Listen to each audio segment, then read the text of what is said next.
parti, ouais, c'est ça, il y a 4-5 ans déjà qu'on est parti là-bas. Gloire à Dieu. Je suis maintenant à Uganda, Beverly Hills. Où il y a des cocotiers, des palmiers. Je vois la mer, elle me sort. La mer, d'accord? Donc ce garçon que j'estime bien, qui s'appelle Nino Microphone, qui est de l'église de M. Didier Santana. Amen. Mais nous avons le même Dieu. Amen. Et nous sommes conduits par le même esprit.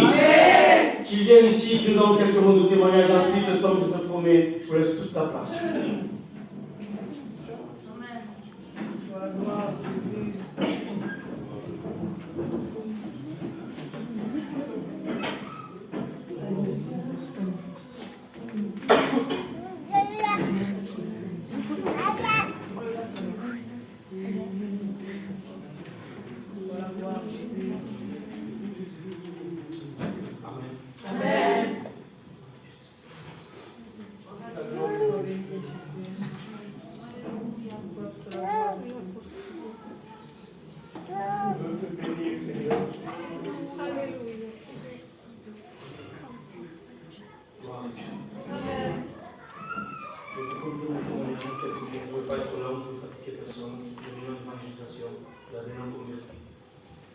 Ça a été mon cas.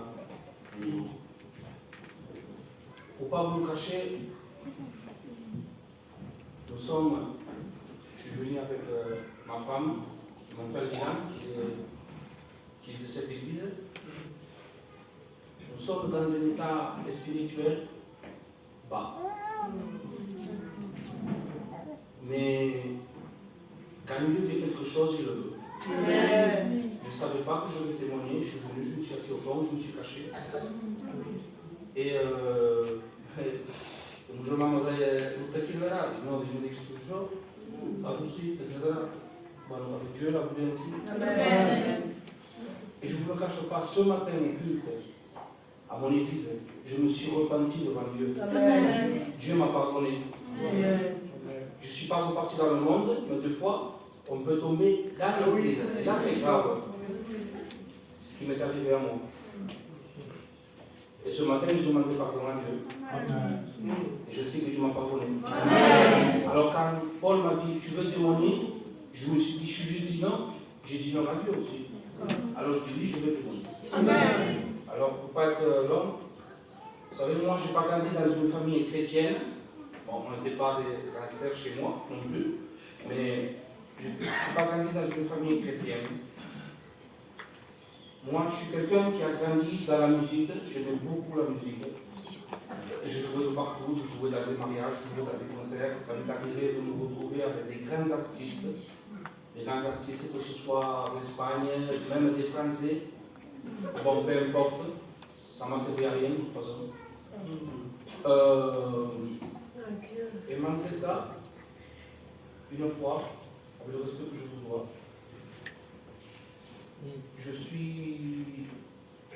c'était un jour de Noël, comme tous les années, moi je vivais avec mon cousin, tout ça. Et un cousin à moi, il m'avait proposé de la boire, il m'a dit, pourquoi tu ne prends pas ça?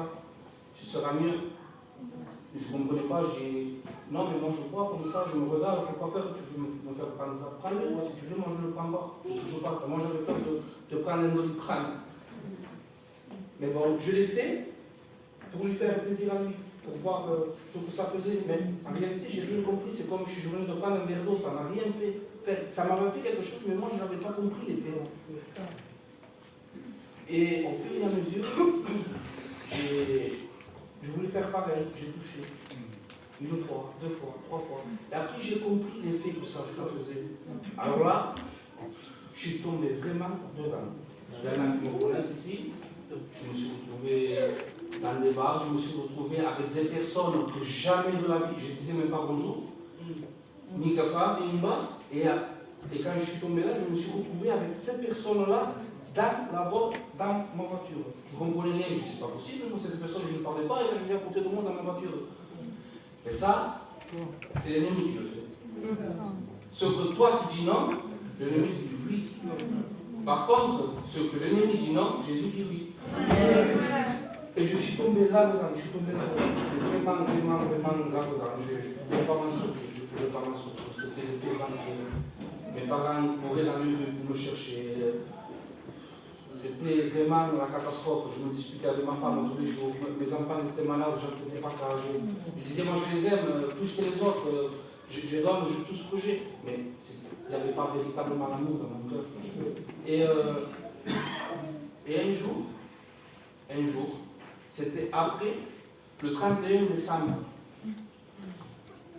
J'étais au café, à Monté, au Manel, au Bruno, au Sonia. Il y a besoin de semaine qu'au premier année, il y avait le respect que je vous dois. J'étais avec une bouteille de whisky, je venais d'acheter une bouteille de whisky, j'étais avec des copains. Et mon père vient me chercher. Il m'a dit au café, il faut besoin de semaine que votre premier année. Et tout là, c'est ce qui m'a envoyé de whisky. Donc, même à la casa. On va essayer. Il m'a dit.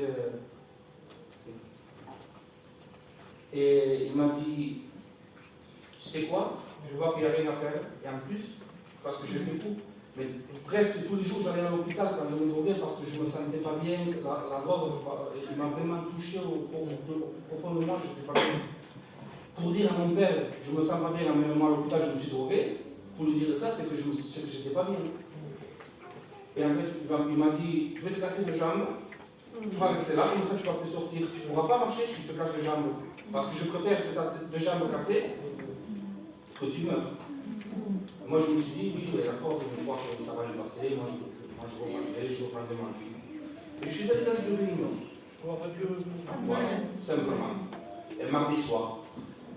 Et j'ai dit, si c'est vrai que tu existes, parce que moi je suis quelqu'un, la plupart me connaissent, je suis quelqu'un qui me pose beaucoup de questions, je suis compliqué, je ne sais pas, je ne voudrais pas être comme ça. Je me complique des choses, je me complique beaucoup. Et j'ai dit, si c'est vrai que tu existes et que tu peux me délivrer, tu vois, moi je ne peux pas me délivrer. Je ne peux pas me délivrer, je ne peux pas. Et bon, j'ai fait cette prière-là, et puis je suis parti. Je suis parti chez moi. Et je ne comprenais pas, j'avais plus envie de me droguer. J'avais plus envie de faire ce que je faisais, mais je ne comprenais pas. Je ne comprenais pas pourquoi. Je disais, c'est pas possible, moi c'est pas possible. Parce que mon beau-frère Elie me connaissait, mon frère Dylan, mais la plupart me connaissent. Je me disais, c'est pas possible, j'ai plus envie de me droguer, c'est pas possible. Eh bien, Jésus m'avait délivré. Mais par contre, j'avais la cigarette encore. Ça, tout le monde, il y en a qui refusent beaucoup le baptême, peut-être pour ça. Je ne sais pas pourquoi je dis ça. Peut-être qu'il y en a qui le tiennent lié encore. Moi je disais, Dieu m'a déjà délivré de la drogue, et la cigarette. Là déjà, la cigarette c'est trop juste. Mais moi, ça c'était ma pensée à moi. Quelques jours après, je fumais une cigarette électronique et mon père, comme il se levait plutôt que moi, il m'a dit, c'est quoi, tu me plaides de la cigarette électronique? Moi je me lève plutôt, plus quand tu seras réveillé, je la mettrai de l'autre côté, tu l'auras. Je dis d'accord, il n'y a pas de souci. Je lui laisse la cigarette, là même, je me réveille, et la cigarette était plus là. Je suis monté chez moi, j'avais les nerfs, mais j'ai hurlé, je dis, c'est pas possible. Moi aussi, je veux lui faire pareil, maintenant je veux le tourmenter, pourquoi il m'a fait ça? Et c'était comme ça, j'étais vraiment fâché toute la journée. Quelques jours après, c'était un vendredi, je suis allé à la réunion. Dès que j'ai monté à la voiture pour aller à la réunion, j'avais une conviction dans mon cœur que je peux délivrer de la cigarette. Je ne comprenais pas pourquoi. Je vais à la réunion, les gens, les témoignages, tout ce qui se fait. La réunion se termine, je vois le pasteur, je dis je vais faire un acte de foi, je m'arrête de fumer. Il m'a dit est-ce que tu as la foi? Je le regardais, je lui dis je crois que Dieu peut me délivrer. Tu le crois maintenant? Il me dit oui. Je dis oui. Il m'en pose les mains, tout le monde est parti, j'étais seul. Il m'en pose les mains, il n'y a plus la reçue. Je pars, ça fait presque 4 ans que je n'ai pas touché une cigarette. Je vais vous dire quelque chose. Peut-être que vous avez entendu beaucoup de fois, Dieu m'a délivré, Dieu m'a délivré, Dieu m'a délivré, Dieu m'a délivré. Mais vous êtes toujours dans le même état.